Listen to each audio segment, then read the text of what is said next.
በዓታ ለማርያም ታኅሳስ 3 ቀን የሚከበረው ለምንድን ነው? የእመቤታችን ወደ ቤተ መቅደስ መግባት፣ የእመቤታችን ልደት፣ የጌታችን ልደት በዓል፣ እመቤታችን ከቤተ መቅደስ መውጣት።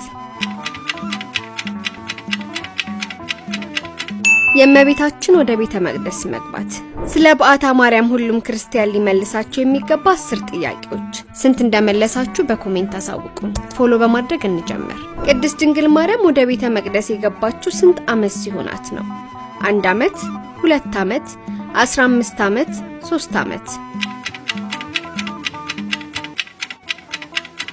3 ዓመት። በዓታ የሚለው ቃል የየትኛው ቋንቋ ነው? ትርጉሙስ ምን ማለት ነው? የዕብራይስጥ ቃል ምስጋና፣ የግዕዝ ቃል ቤት ወይም መቅደስ፣ የግሪክ ቃል ድንግል፣ የአረብ ቃል ብርሃን። የግዕዝ ቃል ቤት ወይም መቅደስ። የእመቤታችን ቅድስት ድንግል ማርያም ወላጆች እነማን ናቸው? ዳዊትና ሳራ፣ ዮሴፍና ሐና፣ ኢያቄምና ሐና፣ ዘካርያስና ኤልሳቤጥ። ኢያቄምና ሐና። እመቤታችን ወደ ቤተ መቅደስ ስትገባ የተቀበላት ሊቀ ካህን ማን ነበር? ካህኑ ዮሴፍ፣ ካህኑ ዘካርያስ፣ ካህኑ ስምዖን፣ ካህኑ ፋኑኤል?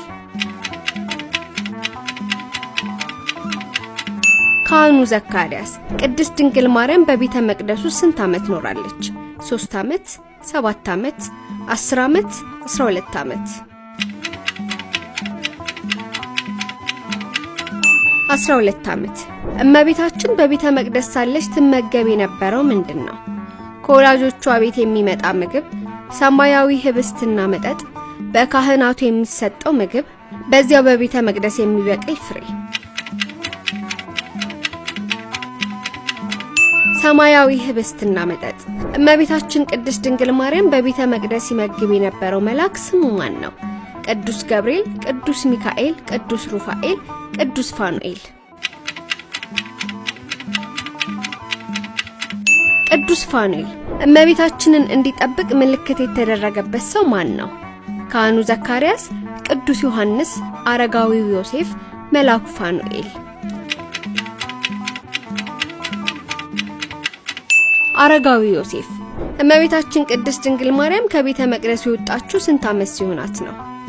15 ዓመት፣ 3 ዓመት፣ 12 ዓመት፣ 18 ዓመት? 15 ዓመት።